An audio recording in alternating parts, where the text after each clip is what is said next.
Selamat malam Romo, selamat malam Bapak Ibu dan saudara-saudari yang terkasih dalam Kristus. Pada malam hari ini, semoga kita semua dalam keadaan baik-baik dalam perlindungan Tuhan. Kita semua pada malam hari ini berkumpul bersama untuk merenungkan Injil Matius bab 10 ayat 26 sampai 33. Bapak, Ibu, dan saudara-saudari yang memiliki kitab suci bisa menyiapkannya. Injil Matius bab 10 ayat 26 sampai 33 dengan tema Janganlah kamu takut karena kamu berharga. Pada malam hari ini yang akan memberikan materi Lexio Divina yakni akan bersama dengan Romo Robi Ordo Carmel. Sebelum kita memulai Lexio Divina kita pada malam hari ini, saya mengajak Romo, Bapak, Ibu, dan saudara-saudari yang terkasih dalam Kristus untuk bersatu dalam doa. Marilah kita berdoa dalam nama Bapa dan Putra dan Roh Kudus. Amin. Ya Allah Tritunggal, Bapa, Putra, dan Roh Kudus, kami mengucap syukur dan berterima kasih untuk segala rahmat-Mu, terutama setiap pengalaman hidup kami. Dalam pengalaman hidup kami, seringkali kami juga lalai dan tidak mampu memahami semuanya. Tetapi karena Engkau adalah Allah yang tunggal, sederhana dan sempurna, kami hanya berharap padamu Tuhan. Tuhan, Engkau mengenal kami semua secara baik. Dalam keheningan malam ini kami mohon, bimbinglah kami dalam terang sabdamu. Semoga dalam perjumpaanmu dengan kami dalam Lexio Divina ini, sabdamu menjadi kekuatan bagi kami untuk tetap setia kepadamu di jalan panggilan hidup kami masing-masing. Berkatilah Romo yang akan memberikan materi Lexio Divina kepada kami, dan kami yang akan mendengarkan dan merenungkannya, agar hidup kami selalu Engkau tuntun dalam jalan-Mu yang kudus dan luhur. Dikau yang kudus kami puji, kini dan sepanjang segala masa. Amin. Amin. Dalam nama Bapa dan Putra dan Roh Kudus. Amin. Amin. Untuk pengumuman, dalam sesi sebentar kalau ada yang ingin bertanya bisa dikirim ke kolom chat kepada Frater Albert atau Frater Berto, dan nanti ada sesi tanya jawab. Bapak Ibu saudara-saudari bisa menggunakan emoji raise hand. Untuk selanjutnya kita masuk ke tahap Lexio. Untuk Romo kami persilahkan. Terima kasih. Terima kasih, Frater, Bapak, Ibu, saudara-saudari, suster yang hadir, yang ikut serta dalam Lexio Divina bersama Carmelite Center Jakarta. Saya akan mendampingi Bapak, Ibu, suster, saudara-saudari, Frater dalam proses kita bermenung bersama. Satu tema yang bagus sekali dari Matius 10 ayat 26 sampai 33. Saya akan men-sharekan PowerPoint saya sebentar. Mudah-mudahan sudah bisa terlihat. Apakah sudah terlihat, Frater? Sudah Romo, sudah terlihat. Mari ya, saya perbesar ya. Begini sudah ya? Baik. Bapak, Ibu, Suster, Saudara-saudari, Frater, nanti Frater Berto ya untuk membacakan Ya eh, Romo. bacaan Injilnya ya. Oke, Ya, saya akan tampilkan siap di Romo. layar. Mari Bapak Ibu, setelah kita mendengar apa yang dibacakan Frater, nanti kita hening sejenak untuk pertama kita mencari ayat atau eh, perikop apa yang menarik bagi Anda di dalam isi dari Injil yang kita baca, lalu kemudian ayat itu berbicara apa kepada Anda. Jadi nanti Anda bisa sharingkan, Anda juga bisa bertanya, Anda juga bisa mungkin berbagi apa yang Anda terima, Anda dapatkan malam ini dari Injil yang akan kita renungkan bersama sebagai persiapan untuk menyambut Injil ini hari Minggu depan ya. Kalau nggak salah hari Minggu biasa yang ke-12. Mari kita siapkan hati kita untuk mendengarkan firman Tuhan yang dibacakan oleh Frater. Bacaan dari Injil Matius.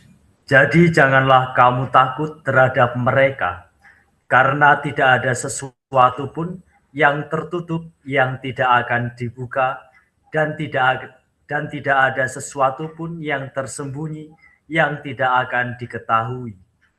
Apa yang kukatakan kepadamu dalam gelap, katakanlah itu dalam terang. Dan apa yang dibisikkan ke telingamu, beritakanlah itu dari atas atap rumah. Dan janganlah kamu takut kepada mereka yang dapat membunuh tubuh, tetapi yang tidak berkuasa membunuh jiwa.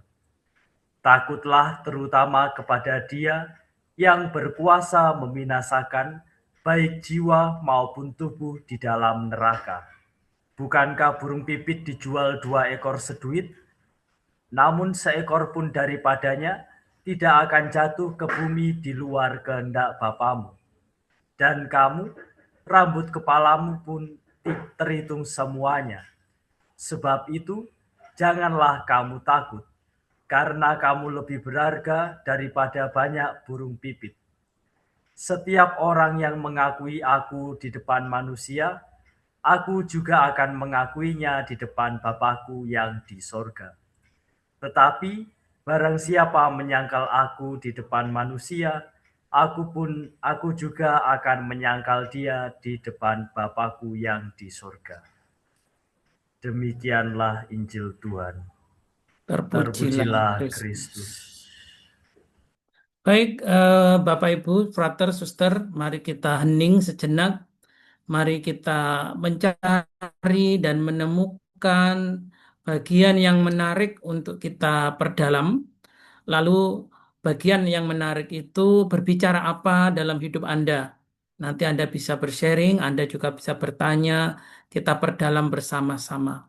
Mari kita hening untuk berusaha untuk mengunyah-ngunyah sabda ini ya dalam proses meditasi, dalam hening sambil membaca dalam hati kita masing-masing. Ya, baik. Bapak, Ibu, Suster, Frater, saudara-saudari yang terkasih, eh, kita berusaha ya nanti untuk eh, menangkap apa yang kita pahami ya, lalu kemudian kita men-sharingkan apa yang sudah kita tangkap, berbicara apa dalam hidup Anda, kemudian bisa Anda sharingkan, Anda juga bisa bertanya apapun. Mudah-mudahan terkait dengan perikop Injil ini sehingga bisa nyambung ya. Baik, sebelum kita masuk sesi tanya jawab, saya akan memberikan pengantar ya mengenai perikop Injil yang kita baca bersama ini.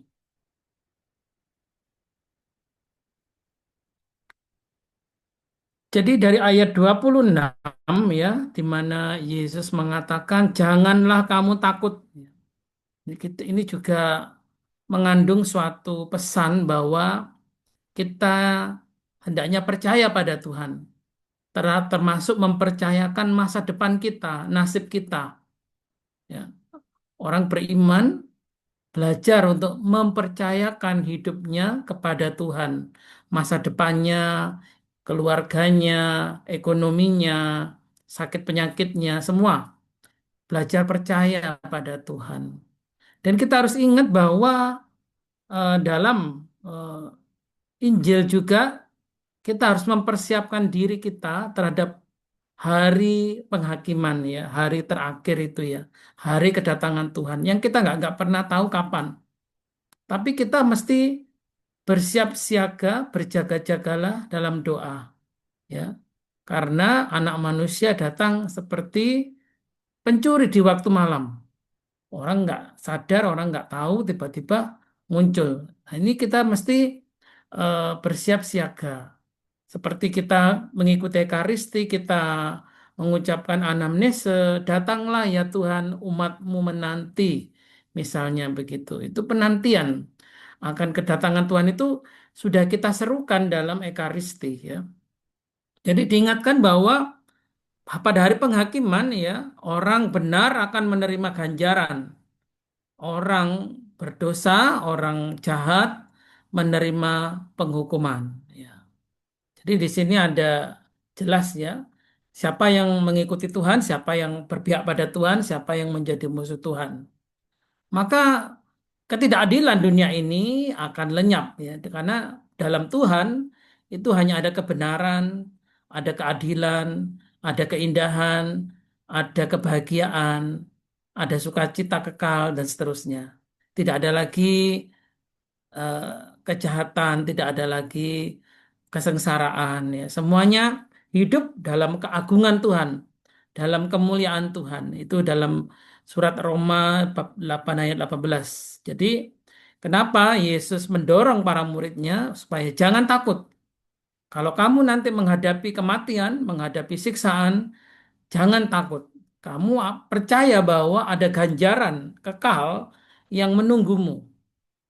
Maka dari hampir 12 rasul Yesus itu semuanya menjadi martir. Ya. Semuanya matinya eh, sebagai martir ya. Jadi mereka ketika menerima firman ini betul-betul para murid itu betul dikuatkan ketika menghadapi kesusahan besar dalam hidup mereka. Kemudian juga dikatakan bahwa ketika pada saat penghakiman tentu tidak ada yang tersembunyi. Ya, dosa-dosa yang ditutupi apapun itu akan terungkap semuanya. Kan di hadapan Tuhan semuanya jelas. Ya. Dan kita hanya melihat apa yang terjadi dalam kehidupan dunia ini. Kita nggak bisa berdalih apa namanya rasionalisasi pembenaran diri nggak ada itu. Ya, kita ditelanjangi begitu. Kita apa adanya. Maka penting bagi umat beriman tahu bahwa kehidupan ini adalah kayak kesempatan yang harus kita manfaatkan dengan sebaik-baiknya, ya. Karena di hadapan Tuhan memang tidak akan ada yang tersembunyi, ya. Semuanya akan terbuka. Maka baiklah kita merendahkan diri di hadapan Tuhan karena Tuhan pun tahu isi hati kita. Tuhan tahu pikiran kita, Tuhan tahu gejolak hati kita, kerinduan kita, keinginan kita macam-macam. Baik itu yang benar maupun yang nggak benar, Tuhan tahu semuanya. Maka Tuhan memberikan kita kebebasan. Apakah kita mau dibimbing oleh Dia atau mengambil jalannya sendiri? Nah, dengan segala konsekuensinya. Ya. Ini maka kita mesti tahu bahwa Dia ketika datang sebagai hakim, maka ya yang ada adalah yang benar dan yang salah. Lalu kemudian ayat 28 ya, tadi katakan, jangan kamu takut terhadap mereka yang dapat membunuh tubuh, tapi nggak bisa membunuh jiwa. Takutlah Tuhan yang mampu untuk membunuh tubuh dan jiwa sekaligus. Ya, ya, ini memang dalam pandangan Kristiani bahwa manusia itu tubuh, jiwa, dan roh ya. Satu kesatuan. Fisiknya boleh mati, badannya boleh mati. Jiwa dan rohnya kembali pada Tuhan. Ya, maka kematian fisik itu tidak ada apa-apanya dibandingkan dengan kehidupan kekal. Ya. Ya. Maka kita mesti ingat bahwa dalam kehidupan ini tentu kita tubuh ini terkait juga dengan jiwa. Jiwa ini mampu berpikir, ya, mampu membedakan baik dan buruk. Ya. Jiwa ini yang mendorong manusia mau mengikuti Tuhan atau menolak Tuhan. Dan roh ini sebenarnya tempat di mana Tuhan berdiam di sana. Ya.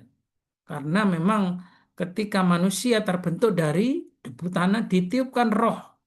Dan roh itu memang berasal dari Tuhan sendiri. Ya. Kehidupan itu, daya hidup itu, roh itulah yang ditiupkan sehingga manusia bisa hidup dalam tubuhnya, dalam jiwa dan rohnya. Kitab suci juga menyatakan bagaimana ya saat kematian ya. Anda bisa lihat cek sendiri itu. Dan dikatakan bahwa mereka dapat membunuh. Membunuh dalam arti juga menghancurkan ya, memusnahkan. Maka kita bisa memiliki gambaran kengerian ya, penderitaan abadi itu tadi disebutkan dalam neraka ya. Jadi yang ini merupakan tempat yang diciptakan bukan untuk manusia sebenarnya ya, tapi manusia menentukan dirinya di ke sana gitu.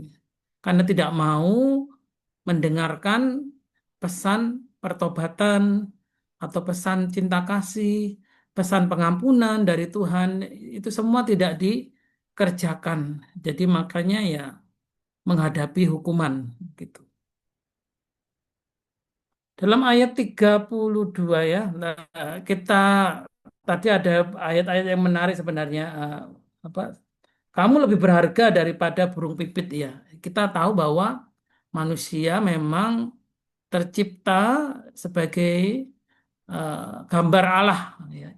Imago Dei ya, secitra dengan Allah ya. Itulah sebabnya sebenarnya manusia itu sangat-sangatlah berharga, istimewa lah. Sangat istimewa dibandingkan semua ciptaan. Bahkan malaikat pun iri karena begitu cintanya Tuhan dengan manusia sampai dia sendiri mengutus putranya Yesus Kristus sebagai untuk menebus ciptaannya yang dalam tanda kutip tidak tahu diri manusia ya. Sudah diciptakan terus ditebus lagi ya, terus hidup semaunya sendiri, tidak mengikuti kehendak Bapaknya. Nah, ini yang menjadikan kita nggak sadar lagi bahwa sebenarnya kita ini dari awal itu begitu berharga. Bahkan rambut kepalamu pun terhitung. Artinya Tuhan itu kenal seluruh dirimu, tahu semua dirimu. Mulai dari kita dibentuk dalam rahim ibu sampai kita dilahirkan, sampai kita besar, sampai kita umur tua, Tuhan itu tahu semuanya. Begitu mengerti kita. Jadi nggak ada satupun yang terluput di mata Tuhan. Kan manusia ini miliaran, Romo. Apa yang susah bagi Tuhan untuk melihat seluruh ciptaannya? Ya. Tuhan jauh lebih canggih daripada CCTV. Tuhan jauh lebih canggih daripada drone. Ya. Tuhan nggak, kalau drone CCTV bisa rusak, bisa mati. Tuhan kekal. Dia bisa melihat segalanya, bisa bahkan dalam hati kita yang paling dalam, dia pun bisa membacanya. Ya, tidak ada yang tersembunyi bagi Tuhan. Ya. Jadi dalam ayat 32 dikatakan bahwa tentang kalau kamu mengakui aku, mengakui Yesus di depan manusia, di depan sesama kita, maka dia pun akan mengakui kita di depan Bapaknya. Gitu ya. Jadi mengaku itu homologeo ya, atau percaya dalam arti kalau kamu percaya kepadaku ya. Bisa dalam arti mengaku, dalam arti mulut, tapi sekaligus percaya, iman, mengimani.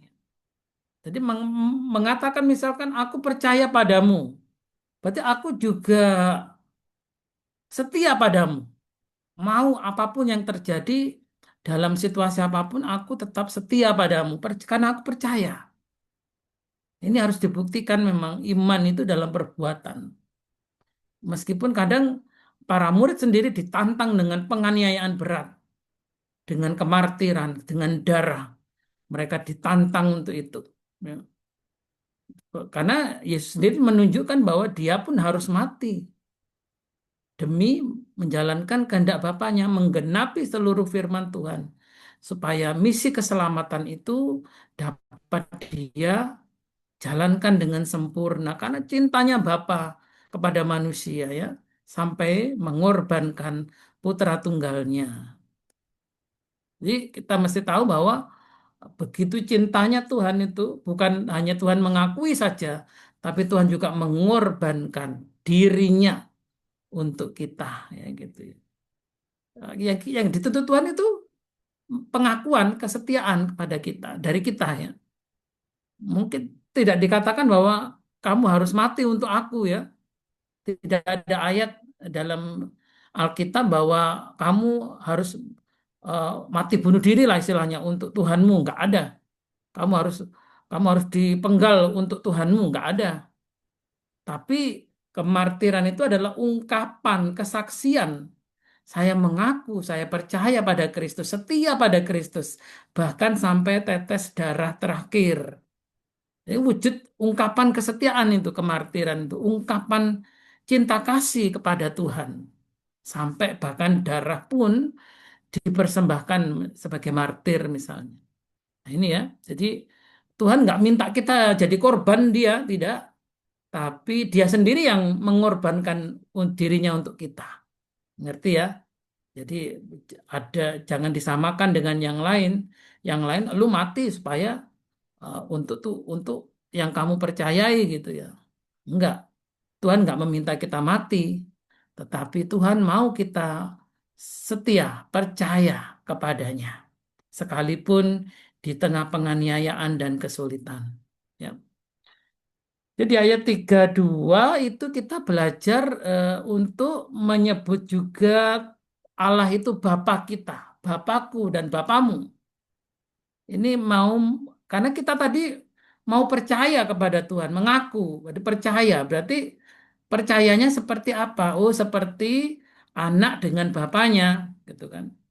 Kalau bapak yang baik kan seorang ayah kan nggak mungkin menggendong anak kecilnya lalu dibanting ke tanah atau ke lantai kan nggak mungkin. Itu ayah yang nggak waras ya. Bapak yang baik itu akan mengangkat anaknya ya ke tinggi-tinggi lalu digoyang-goyangkan, dipegang erat, dicium ya. Karena tahu anaknya ini dia nggak akan bisa melihat ke atas tanpa bantuan tangan bapaknya.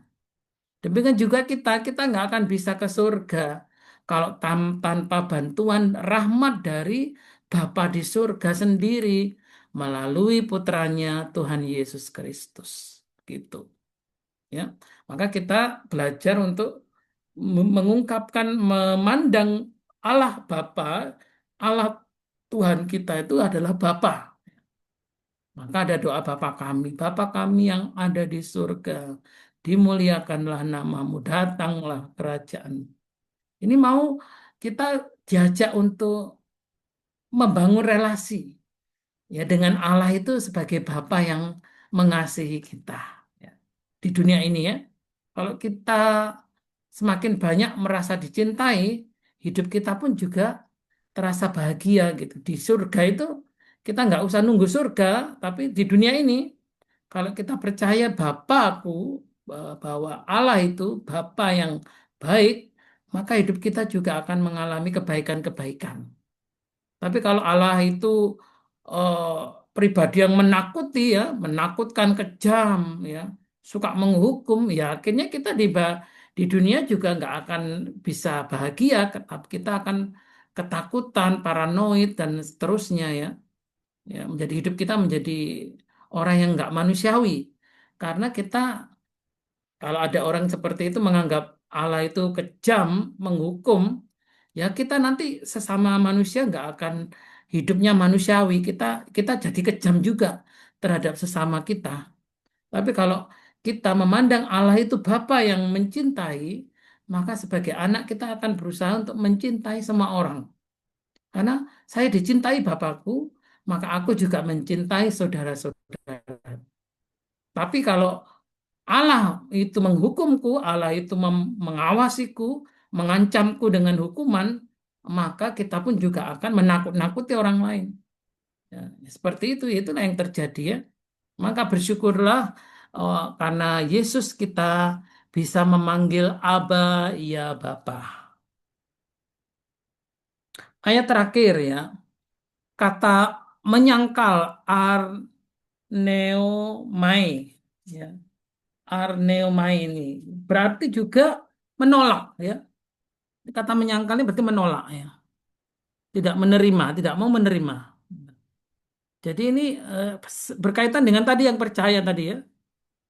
Percaya berarti juga menerima.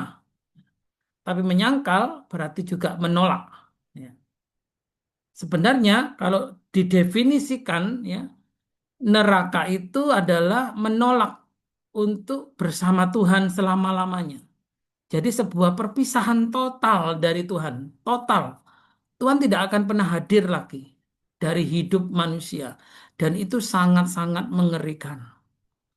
Ya, maka jangan kita pernah terpisah dari Tuhan.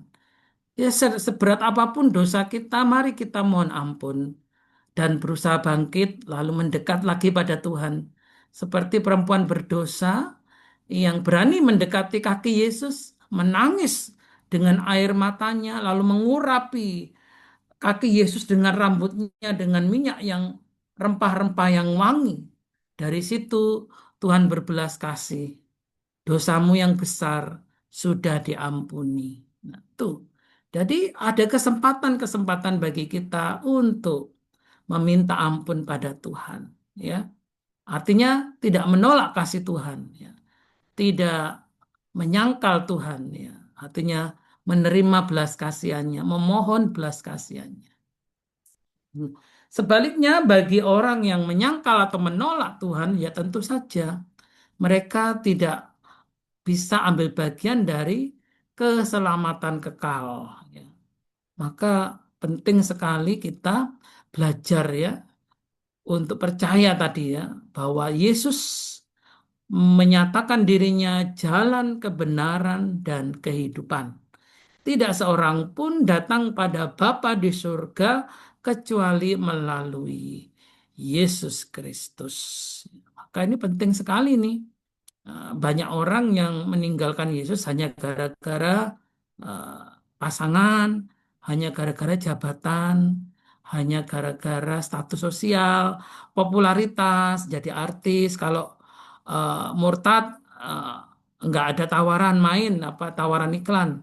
Tapi kalau ya pindah dari agama Kristus, ya, maka ya langsung menjadi sorotan, langsung ratingnya tinggi. Wah, begitu ya kita tahu sendirilah. Ya, seperti itulah. Jadi dunia itu seringkali justru menjauhkan kita dari Tuhan. Ya. Dunia mengejek kita. Kan jadi orang Kristen itu susah. Jadi orang Kristen nggak enak, didiskriminasi, jadi minoritas, mendirikan gereja ada susah, ya macam-macam lah. Ya, tapi ya dunia mengejek-ngejek kita, nggak apa-apa kita diejek di dunia. Tapi nanti endingnya siapa yang menang, siapa yang bahagia, kita sudah pasti ya kalau kita menantikan setia percaya pada Tuhan ya, ya kita nanti boleh ambil bagian di sana ya. Jadi sebagai orang Kristiani kita harus mengerti nasib akhir kita kemana ya. Kita harus memilih sejak awal, sejak saat ini. Jangan di tengah-tengah jalan kita menolak, padahal awalnya kita menerima. Atau eh, apa namanya begitu saja kita abaikan, kita anggap eh, sepele begitu ya. Mari kita kembali lagi bagaimana betul-betul mengenal Tuhan, mencintai Tuhan dengan apa namanya eh, percaya ya tadi ya dikatakan ya, tidak menolak kasihnya. Ya. Nah, itu mungkin pengantar ini cukup pendek ya. Malam ini saya akan mengajak Anda untuk bersharing, maka saya tutup dulu share screen-nya dan kita masuk ke tanya jawab. Silakan, Frater. Siap Romo. Baik untuk Bapak Ibu, suster, saudara-saudari sekalian, jika ada pertanyaan yang mengganjal atau ingin sharing 1-2 pengalaman, kami persilakan. Bisa lewat fitur raise hand yang telah disediakan, lalu juga bisa lewat chat. Bisa ke Frater Albert atau ke saya Frater Berto.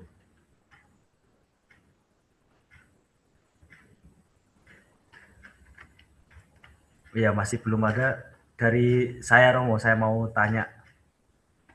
Ini di Iya, Kota Malang silakan. ini Di Kota Mm, Malang akhir-akhir ini banyak mahasiswa yang bunuh diri, Romo, karena bunuh dirinya karena berbagai faktor. Pertama karena mm, tuntutan kuliah, lalu tekanan sosial, dan putusnya relasi ya, dengan orang-orang tertentu, Romo. Lalu mm, bagaimana dengan mereka, Romo? Kalau di Injil kan dikatakan janganlah kamu takut dengan mereka yang dapat membunuh badan. Lalu sedangkan mm. mereka karena sudah putus harapan, nampaknya tidak ada jalan keluar, lalu mereka memutuskan dengan bunuh diri. Itu bagaimana, Romo, menurut pandangan Romo dan Ya, berkaitan ya, ya. dengan Baik, Injil ini? terima kasih, Brother. Ini udah pertanyaan moral ya. Tapi ya saya coba ya untuk melihat ya. Siap, Romo. Jadi kategori moralitas itu ada tiga hal ya. Kita kalau belajar moral itu adalah sesuatu itu eh, misalnya baik atau buruk kalau kita tahu ya. Misalnya membunuh itu baik atau buruk? Oh, nggak baik. Saya tahu itu nggak baik, ya kan? Jadi secara moral itu tahu terus mampu. Oh, tahu mau sorry mau dulu tahu mau dulu jadi dia merencanakan padahal membunuh itu tidak baik dan dia mau merencanakan ngerti ya merencanakan jadi memang ada niat ini saya udah siapkan tali siapkan pisau siapkan racun misalnya ya dia merencanakan dia mau melakukannya dan yang terakhir adalah mampu ya melaksanakan mengeksekusi tahu mau dan mampu. Berarti ini sudah kategori secara moral dosa berat, ya. Nah, itu dulu. Secara moral ini dosa berat, secara intrinsik ini dosa berat. Terus kedua juga jangan membunuh ya. Perintah Allah yang keberapa itu, Dek? Ke-8 atau ke-7 ya? Ya, perintah Allah jangan membunuh ya. Itu itu juga konsekuensinya besar ya. Jadi sama kayak aborsi dan membunuh diri dengan membunuh orang itu ya sama beratnya ya. Tapi ya itu tadi unsurnya itu. Unsurnya tiga tadi moral tadi terpenuhi atau enggak. Kalau salah satu unsur enggak terpenuhi misalnya gini. Dia tahu membunuh itu apa namanya salah ya, buruk. Terus kedua dia itu apa namanya? Dia itu sebenarnya nggak mau gitu loh. Nggak mau. Tapi ada yang ngancam. Misalnya pinjol ya, gara-gara pinjol. Lu bunuh aja dirimu, lu terjun aja dari lantai, lu pokoknya lu gantung aja diri lu. Kalau enggak, gue yang bunuh lu. Jadi di bawah tekanan ancaman dia nggak mau sebenarnya, tapi di bawah tekanan ancaman. Ya ini berarti kategorinya dia tidak terpenuhi. Ada sesuatu yang secara moral tidak terpenuhi tiga-tiganya ya ini eh, tidak tidak hukum tidak termasuk dosa berat ya. Tetapi karena ini membunuh dalam arti perintah Allah yaitu juga menjadi apa namanya konsekuensinya juga berat juga. Tapi gereja Katolik begini ya, Adik ya. Gereja Katolik tidak semerta tidak apa semerta-merta mengatakan itu apa masuk neraka gitu ya. Karena urusan masuk neraka, api pencucian atau surga itu hak prerogatif Tuhan. Kita manusia tidak pernah tahu. Sebenarnya sekecil apapun bisa saja. Seperti penjahat disalib ya, yang di kanan Yesus ya yang disalib itu, dia detik-detik terakhir dia mengatakan, Yesus, ingat aku jikalau engkau masuk ke dalam Firdaus. Ada penyesalan, ada kontritio di situ. Terakhir, detik-detik terakhir. Dia membuat suatu penyesalan sempurna ya. Sebuah kontritio yang sempurna di hadapan Tuhan dan Tuhan berkenan dan itu menolong dia, menolong arwahnya dia, menolong jiwanya dia. Nah, jadi kita nggak tahu persis pada saat dia sebelum napas terakhir itu bisa saja ada penyesalan di sana minta ampun sama Tuhan dan Tuhan memperhitungkan itu hak hak hak prerogatif Tuhan untuk menerima dia atau menolak dia. Nah, gitu ya, Dek. Kita nggak bisa serta merta mengejudge oh ini pasti masuk ke situ gitu ke tempat penghukuman. Kita nggak pernah tahu. Karena yang tahu pada saat terakhir itu hanya Dia dan Tuhan. Itu ya. Tapi Gereja Katolik tidak menolak, mendoakan. Karena pengalaman saya juga ada umat kita di Jakarta ini yang melakukan seperti itu ya. Ya kita adakan misa, tetap kita terima, kita doakan. Perkara apa yang di sana itu urusan Tuhan. Tapi kita yang di dunia hanya memintakan belas kasihan untuk Dia. Begitu. Itu jawabannya, Dek. Siap Romo, terima kasih Mm-mm. Romo. Ya. Mungkin untuk pencegahan lebih penting ya kalau ada kasus seperti itu ya. Saya harap di Malang itu ada mungkin pihak dari gereja atau paroki atau keuskupan supaya membuat call center untuk eh, orang-orang atau umat yang mengalami depresi, mengalami ya seperti tekanan-tekanan hidup ya. Supaya call center itu 24 jam siap disebarkan ke umat. Kalau ada mengetahui siapapun, mahasiswa atau siapapun yang kayaknya ini eh, berbeban begitu ya, ayo ngobrol, call center di paroki atau di gereja, lalu bisa ngobrol dulu, lalu mungkin diajak untuk datang dan seterusnya. Siapa tahu ada solusi ya, karena memang karena kalau gangguan psikologis itu eh, memang harus harus ada ahli yang mendampingi ya, bisa secara psikoterapi ya lewat obat-obatan atau terapis atau lewat bimbingan-bimbingan ya. Jadi juga nggak semua masalah kejiwaan bisa selesai dengan doa ya, Dek ya. Ya, ada orang yang ya kadang-kadang kuat sepertinya kuat imannya tapi saat-saat tertentu dia sangat jatuh begitu. Jadi nggak jaminan bahwa eh, orang yang kuat imannya itu bisa terbebas dari itu ya. Jadi ya memang mereka perlu expert yang mendampingi mereka ya supaya tahu bahwa ini gejala klinis atau gejala bukan non klinis ya gitu gitu. Itu ya. Siap Romo, terima kasih Romo. Hmm. Baik Romo, selamat malam. Dari saya ada pertanyaan dari Ibu Asteria. Ya, boleh. Ini bunyinya ada film di Netflix, tapi barusan sih saya nonton dengan judul A Man Wake Up. Itu ajaran gereja Katolik justru seorang insinyur freak yang mimpin di gereja terpencil. Hmm. Homilinya justru kalian harus saling bunuh, mengambil hak anak-anak, dan seterusnya yang tidak baik. Itu bagaimana Hmm. Romo menurut Romo? Ibu juga Duh, bingung. saya tuh jarang nonton film ya. Tapi kayaknya kok aneh ya filmnya itu ya. Ada sekte gitu ya.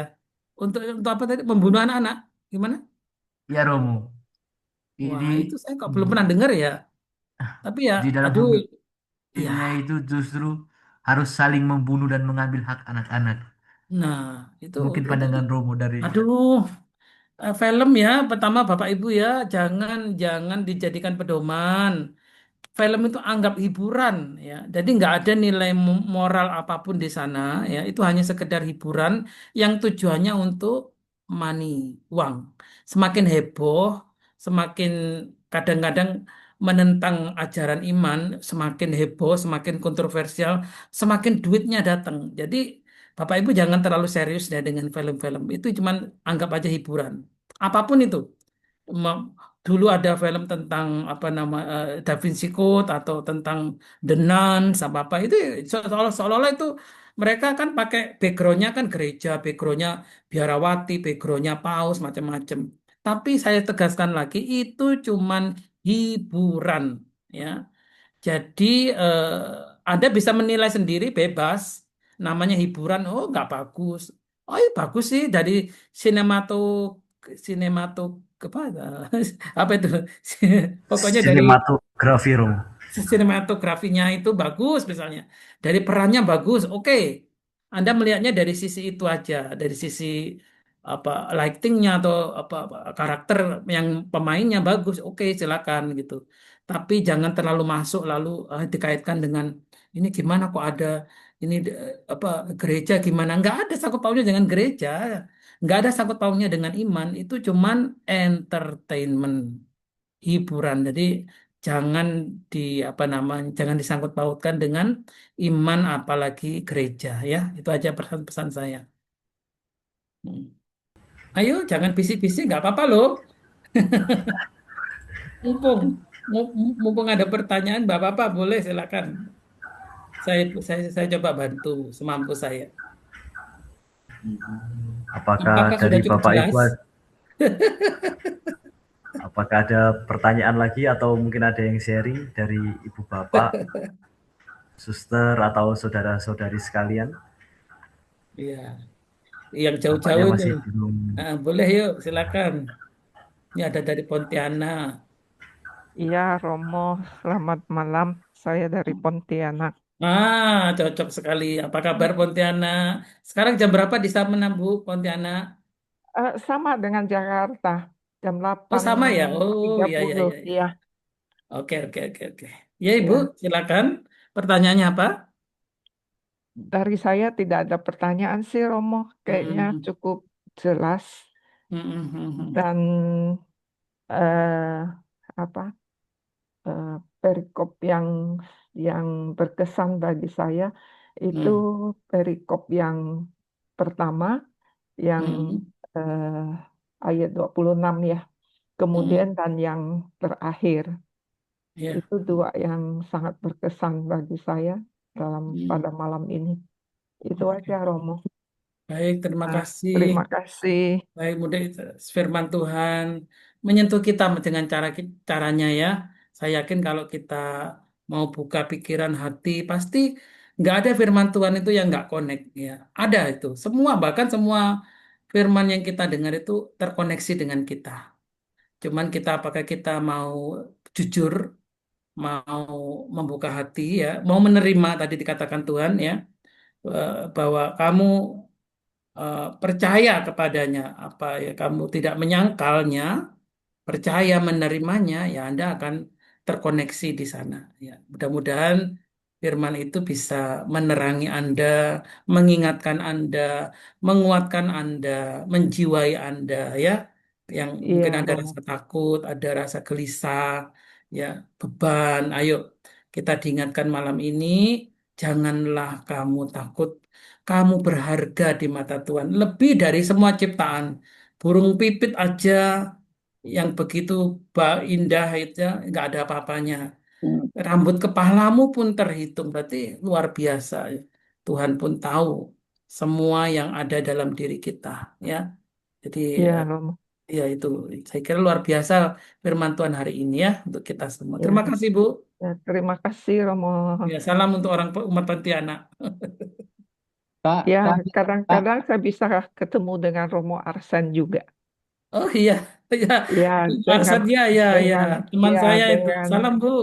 ah dengan Ya, suster juga, para suster Putri Karmel. iya, Ya, iya, iya. kadang-kadang bisa pagi bisa ketemu rombongan juga. Kalau mereka Oke. turun dari Bengkayang ya, Iya, ya iya. seperti itu Romo. Iya, Bu. Salam balik kalau kenal saya. Iya, iya boleh Romo, boleh. Terima kasih Romo. Ya, Bu, terima kasih. Ya, tadi ada pertanyaan, siapa itu? Bapak siapa ini tadi? Kak, tanya Romo, Iya, Pak Joko. Pak Joko. Ya, dari mana, Ya, Pak? saya dari MKK. Oh, orang yang Bapak. Ya, Bapak. Iya, ya, boleh. Silakan, Pak Joko.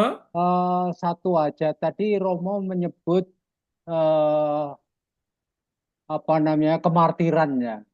Mm-mm, mm-mm, Kalau kalau di apakah di apa namanya di iman kita mm-mm. itu apakah tidak ada istilah pembela Yesus?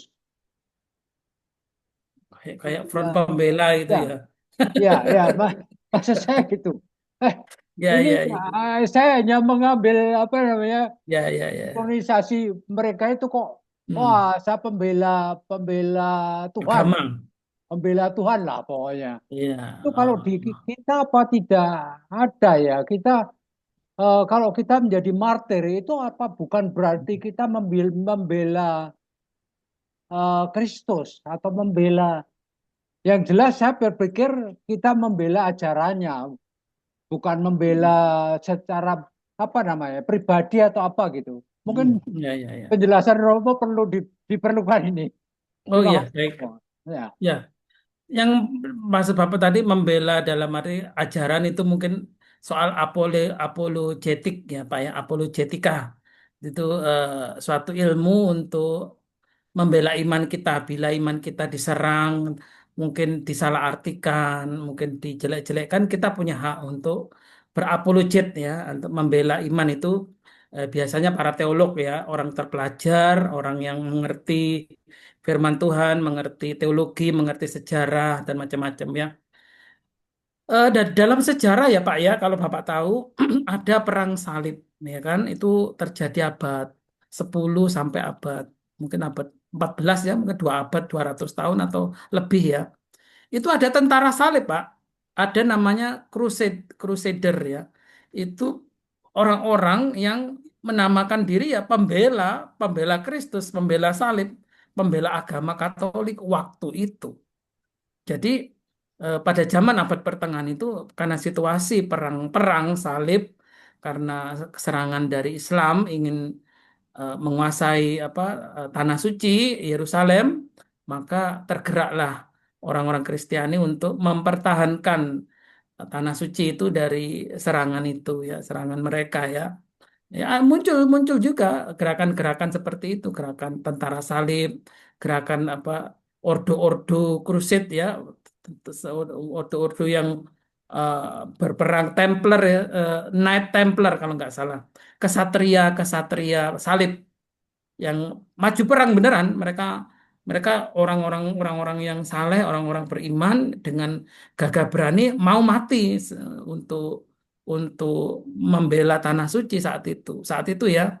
Dan itu didukung oleh Paus pada saat itu, pada zaman konteks itu ya, yang mana belum ada hak asasi manusia, belum ada dialog antar agama, ya masih barbar lah. Hukumnya masih barbar, yang kuat yang menang, yang kalah ya habis gitu. Jadi ya itulah yang terjadi ya. Meskipun ajaran Kristus kasihlah musuhmu ya, bila ditampar kiri berikan pipi kananmu misalkan gitu.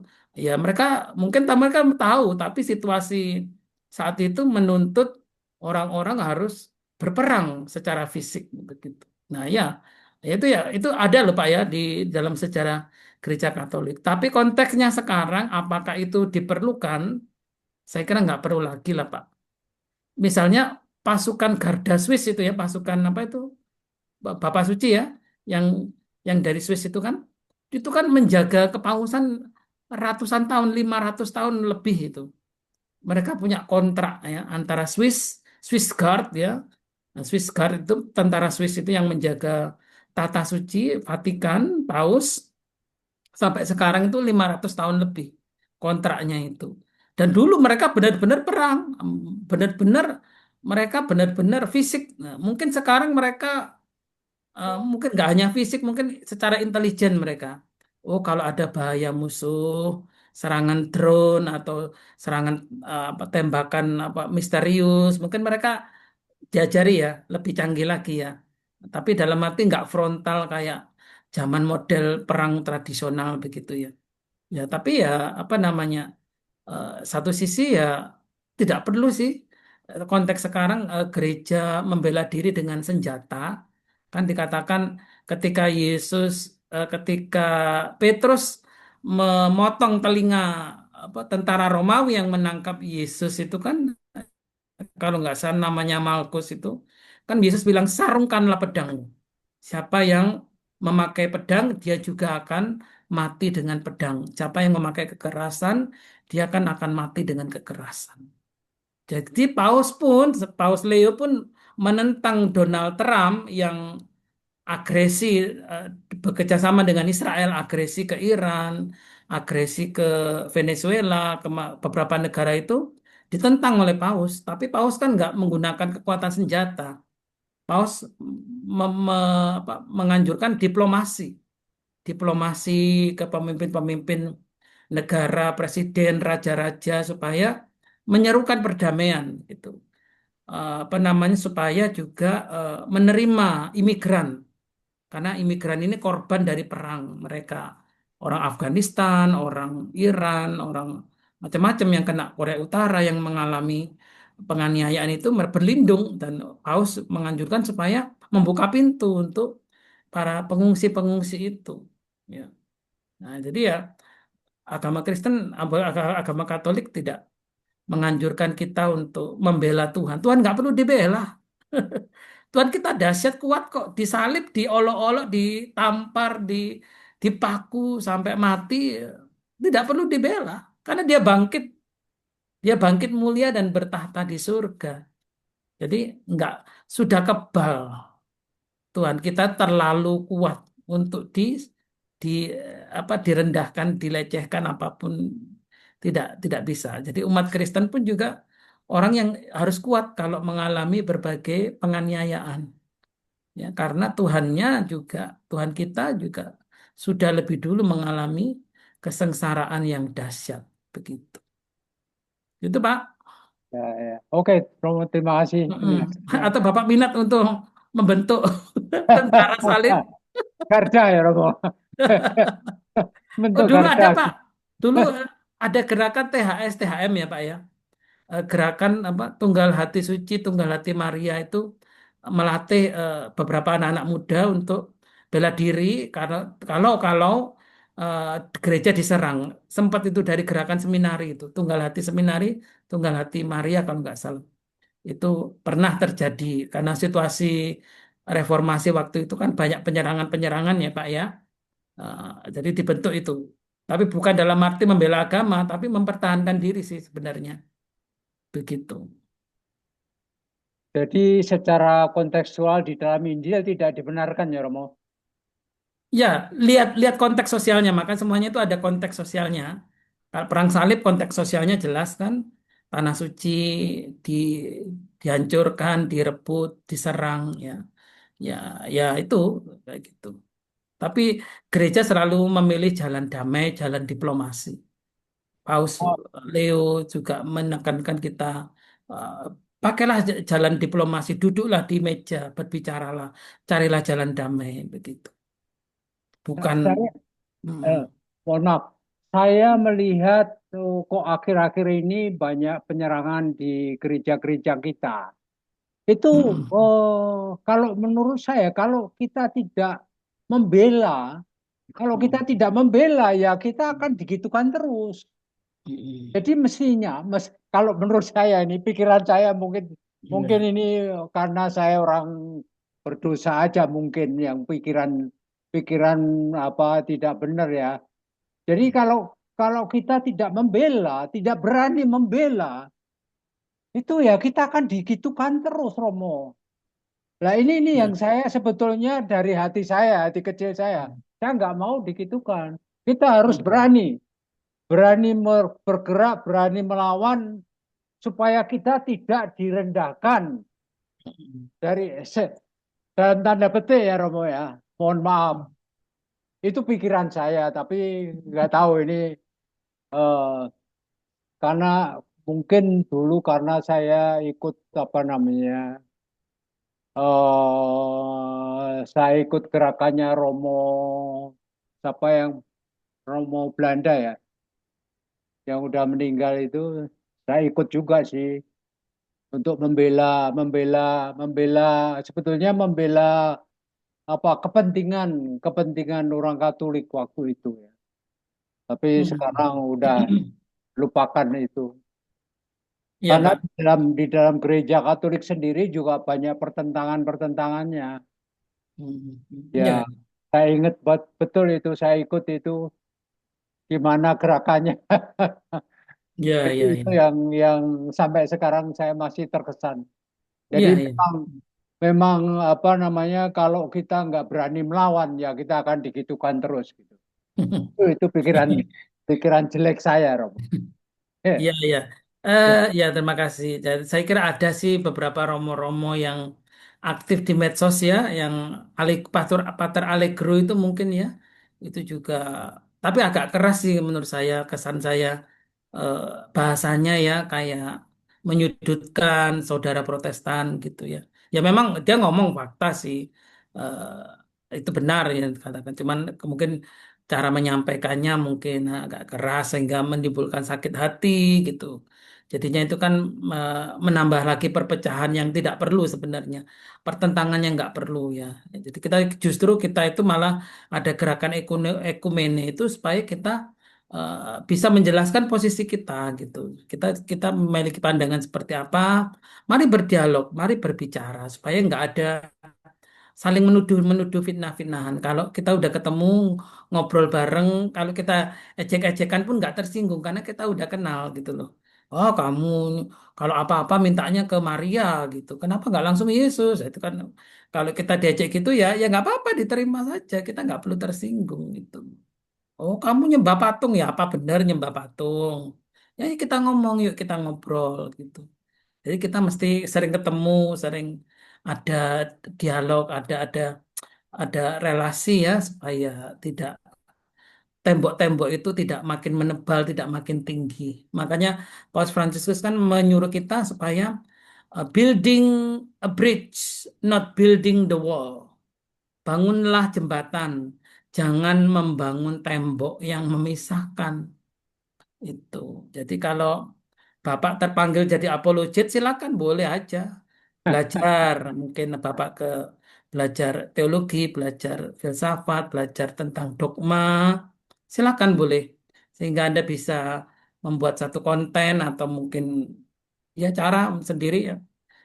Juga hati-hati dengan undang-undang ITE ya, supaya tidak masuk dalam ranah-ranah hukum yang tidak perlu kita terjerat di sana gitu ya. Jadi kita mesti harus pinter, cerdik seperti ular, tulus seperti merpati, harus tahu konsekuensinya kalau di media sosial nanti seperti apa, eh, pengaruhnya seperti apa, baik buruknya seperti apa. Anda harus pertimbangkan matang-matang ya. Oke, Romo, terima kasih. Ya, baik. Selamat Terima malam. kasih juga. Baik, Romo, Bapak, Ibu, dan saudara-saudari yang terkasih dalam Kristus, untuk tahap tanya jawabnya kita cukupkan sampai di sini. Oleh karena itu, saya mengucapkan terima kasih kepada Romo dan Bapak Ibu yang sudah berpartisipasi dalam tahap tanya jawab kita pada malam hari ini. Selanjutnya kita masuk ke tahap meditatif. Kita semua diajak hening untuk mendengarkan dan merenungkan kembali Injil dan dialog kita bersama Romo untuk meresapi di dalam diri kita masing-masing. Marilah Bapak Ibu, Suster, Frater, saudara-saudari kita hening sejenak. Kita tundukkan kepala, pejamkan mata untuk berdoa oratio, yaitu menyampaikan apa yang telah kita terima dalam firman ini dalam bentuk doa sebagai ungkapan iman kita. Ya Bapa yang baik, kami bersyukur Engkau memandang kami sebagai anak-anak-Mu yang berharga di hadapan-Mu. Engkau mengasihi kami dan menghendaki kami hidup dan senantiasa percaya serta menerima kasih-Mu. Malam hari ini kami hendak menyampaikan doa-doa kami secara spontan. Dengarkanlah doa yang akan disampaikan oleh saudara-saudari kami malam hari ini. Kami persilahkan.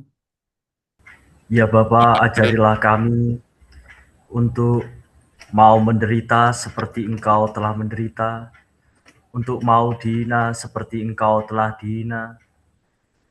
Semoga kami yang menganggap diri sebagai pengikut-Mu benar-benar bisa mengikuti-Mu sepenuhnya dan menurunkan ego kami.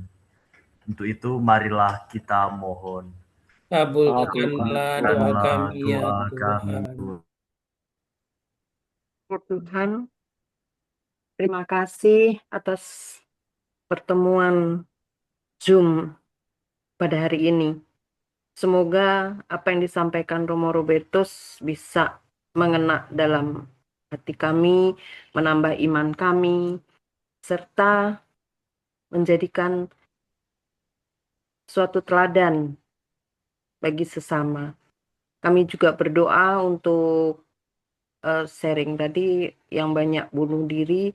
Semoga Kau ampuni dosa-dosanya yang bunuh diri dan selalu mendapat belas kasih Allah, dan dalam kerahiman Tuhan kami mohon.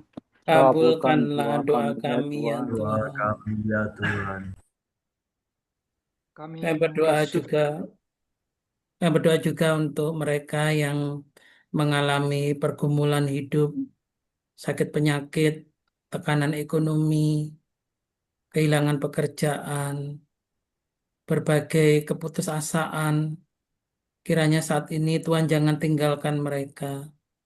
Kuatkan mereka, lindungi mereka dari si jahat, agar mereka berpaling kepadamu, mengandalkan Engkau bahwa tidak ada jalan yang tidak dapat dilalui, tidak ada pintu yang tertutup yang tidak dapat dibuka oleh kuasa-Mu.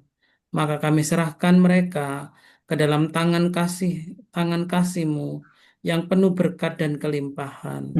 Marilah kita mohon. Kabulkan doa kami. Kabulkanlah doa kami, ya Tuhan. Doa kami ya Tuhan. Tuhan, terima kasih atas doa-doa kami. Masih banyak yang ingin kami ungkapkan, tapi kami percaya Engkau mengetahui isi hati kami dan pikiran kami. Kami percaya Engkau akan memberikan kami yang terbaik sesuai dengan kebutuhan kami masing-masing. Berkatilah juga istirahat kami malam ini agar senantiasa Kau lindungi dan Kau jaga oleh malaikat-malaikat pelindung, malaikat-malaikatmu yang kudus yang senantiasa hadir dan mendoakan kami. Semua ini kami mohon dengan pengantaraan Kristus Tuhan kami. Amin. Amin. Amin. Kita dengarkan pengumuman dari Romo Jaya. Langsung berkat atau brother? Iya Romo, langsung berkat Oke, ya. penutup. Baik Bapak Ibu, saudara-saudari, mari kita menerima berkat Tuhan malam hari ini. Tuhan sertamu dan Dan sertamu. sertamu juga. Semoga kita sekalian dan istirahat kita malam hari ini dijaga, dibimbing dan diberkati oleh Allah yang Maha Kuasa, Bapa dan Putra dan Roh Kudus. Amin. Amin. Terima kasih. Terima kasih Kasih untuk semuanya. Terima kasih Romo. Terima kasih Selamat Pak malam. Samuel. Terima Malam. kasih Romo Selamat Jaya. malam Bapak Ibu semua.